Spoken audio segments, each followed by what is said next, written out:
네, 안녕하세요. 이렇게 초대해 주셔서 감사드립니다. 어, 한국 블록체인 산업협동조합 이사장을 맡고 있는 최성원입니다.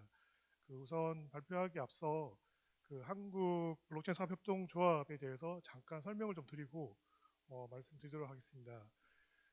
현재 지금 한 50여 개, 50개가 넘는 회사들이 이제 모여 있는 조합이고요. 그리고 중개부 산하의 법정 단체로서 그 블록체인 기술을 연구하고 그리고 제품을 개발하고 서비스를 하고 있는 한국 중소개발사들이 이제 모여 있는 조합이라고 보시면 될 것 같고요.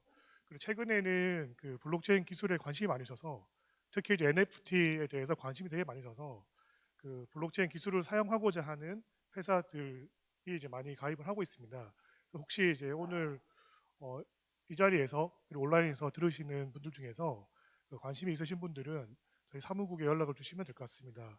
네이버나 검색 엔진에서 검색을 하시면 사이트가 나오고요. 거기서 안내 절차, 가입 안내 절차가 되게 잘 돼 있으니까 보시고 진행해 주시면 좋을 것 같습니다. 오늘 다루고자 하는 부분이 NFT인데 NFT를 좀 집중 조명하기 전에 전체 숲을 좀 보는 시간을 기조연설에서 좀 하려고 합니다. 그래서 제목을 프로토콜 경제와 진정한 글로벌화로 이제 뽑았는데 왜 이렇게 이제 뽑았는지는 하나씩 좀 설명을 좀 드리도록 하겠습니다. 네, 우리가 이제 온라인 시대에 계속 살고 있죠. 그러니까 90년대 후반부터 인터넷 붐이 일어났고 94년도로 기억을 하는데요. 94년, 95년도에 그래서 일반인들이 이제 인터넷에 많이 쓰게 되고 그 당시에 이제 PC 통신과 PC 온라인 시대가 도래했죠.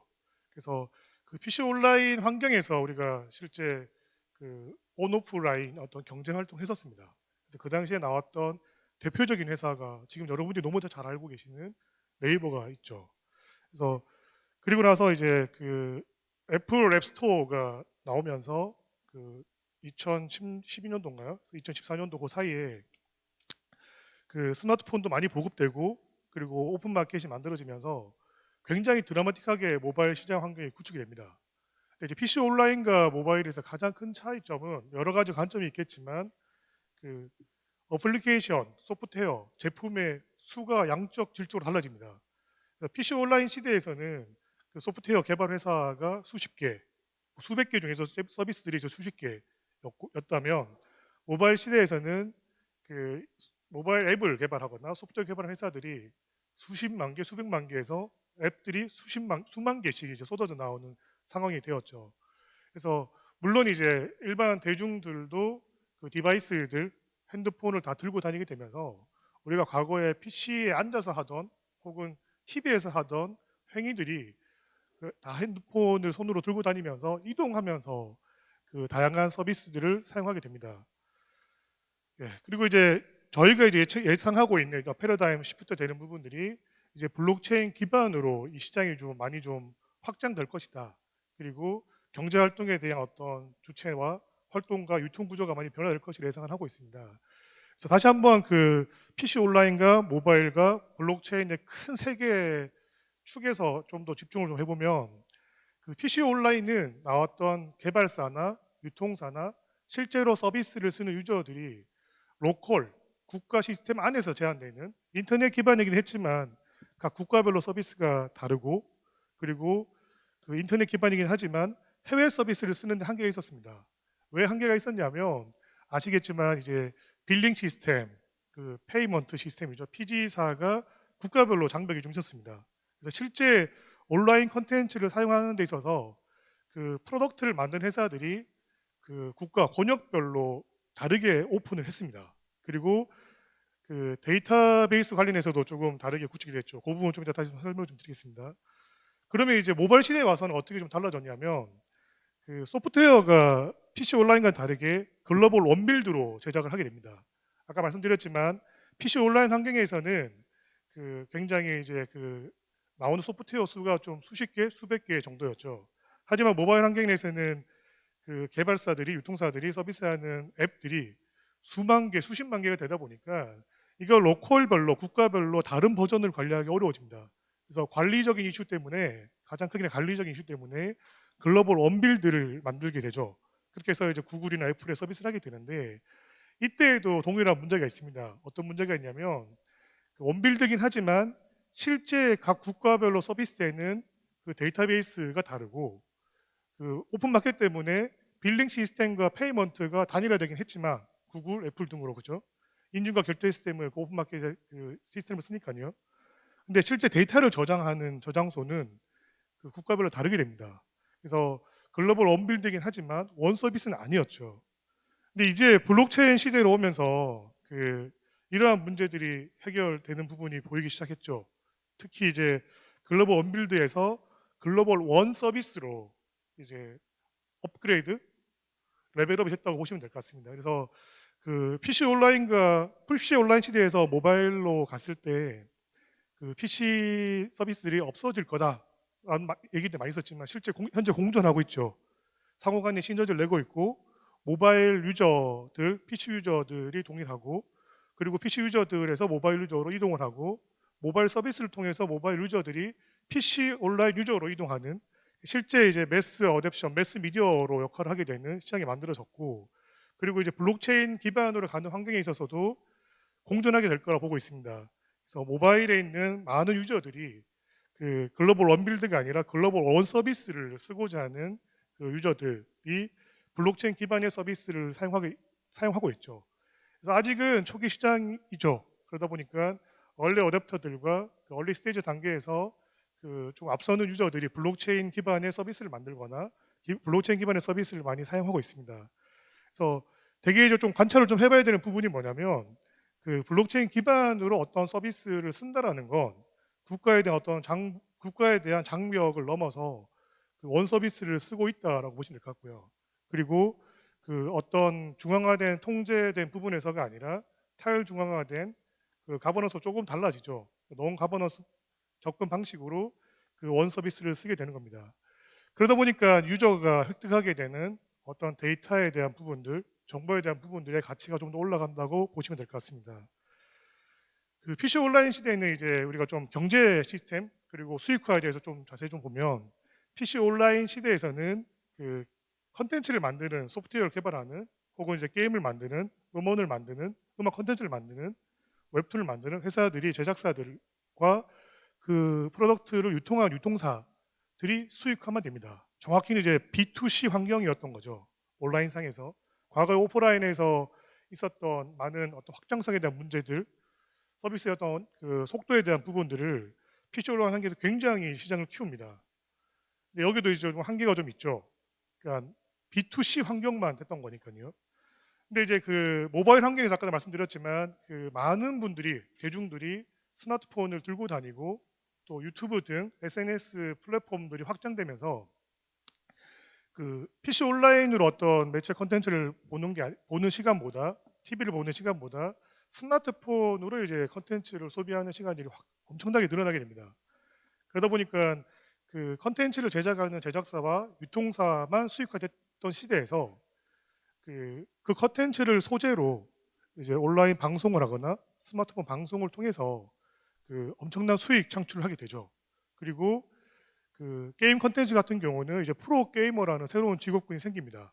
그래서 소프트웨어 프로덕트를 활용해서 그 e스포츠화가 되면서 그리고 그걸 방송을 보는 이제 유저들이 급격하게 늘어나면서 인플루언서와 프로 게이머들도 수익화를 할 수 있는 시장이 만들어졌죠. 그게 이제 모바일 스마트폰 시대라고 보고 있습니다. 물론 이제 제작사 유통사도 그 매출과 수익화된 데서도 더 시장이 커졌죠. 그렇다면 이제 블록체인 환경에서는 어떻게 뭐가 좀 달라지는 부분이 있느냐라고 봤을 때는 그 블록체인 기반의 어떤 서비스들, 그 블록체인 기반의 어떤 프로덕트들은 그 물론 개발사와 유통사도 수익화가 되고 또 인플루언서나 프로 게이머들, 프로 콘텐츠 프로슈머들이 이제 시장 수익화를 되지만 그 생태계에 참여하는 그 시장에 참여하는 사용자들도 이제 수익화를 할 수 있는 구조가 나오게 됩니다. 그래서 왜 그러냐면 재단이나 민간 사업자가 그 다음 장편에 나오게 될 텐데 민간 사업자가 토큰을 발행할 수 있는 리워드 시스템을 만들 수 있는 어떤 기술 기반이 이제 인프라가 만들어지게 되는 것이죠. 예.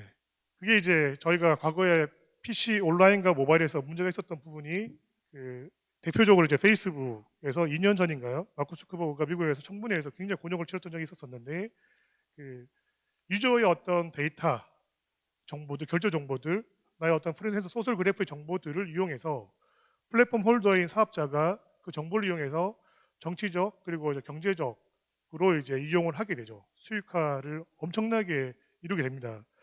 근데 이게 회사에만 수익화가 되는 거지 실제 그 데이터를 만들고 제공해주는 생산자 유저들에게는 아무런 보상이 없게 됩니다.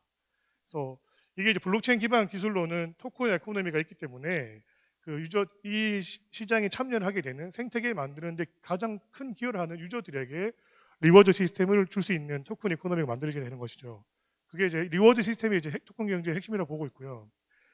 그리고 이제 두 번째로 좀 관찰해야 되는 부분은 여러분들도 다 이제 그 쓰셨던 서비스들 들을 텐데 아이러브 스쿨이나 프리첼이나 싸이월드 최근에 뭐 싸이월드 관련된 기사가 많이 나오긴 했죠. 다시 재탄생한다라는 부활할 거라는.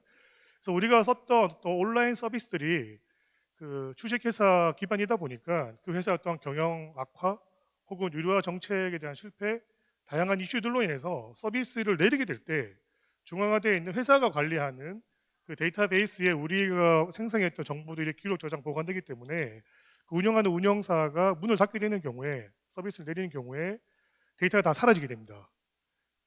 대표적으로 이제 뭐 싸이월드에 내가 마이홈에 썼던 글들, 아이러브 스쿨의 초등학교 친구들과 나눴던 얘기들이 굉장히 우리 개인들한테는 중요한 정보들이고 그 밸류로 따지자면 가치가 굉장히 있는 데이터들인데 회사의 어떤 이슈들로 인해서 서비스가 다 내려가게 되죠. 세상에서 사라지게 되는 거죠.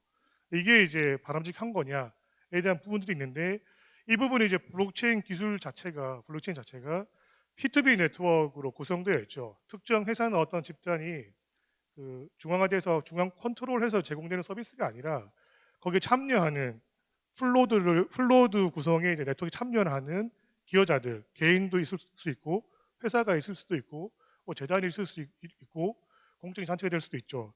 그래서 그 안에서 어떤 P2B 네트워크를 구성하고 있기 때문에 전체가 동시에 다 참여를 하지 않는 이상은 반영구적으로 지속됩니다. 그래서 데이터에 대한 지속성이 이제 보장이 되는 환경이다 보니까 우리가 거기서 작성하는 데이터에 대해서도 그 보호를 받게 되는 거라고 보시면 될 것 같습니다.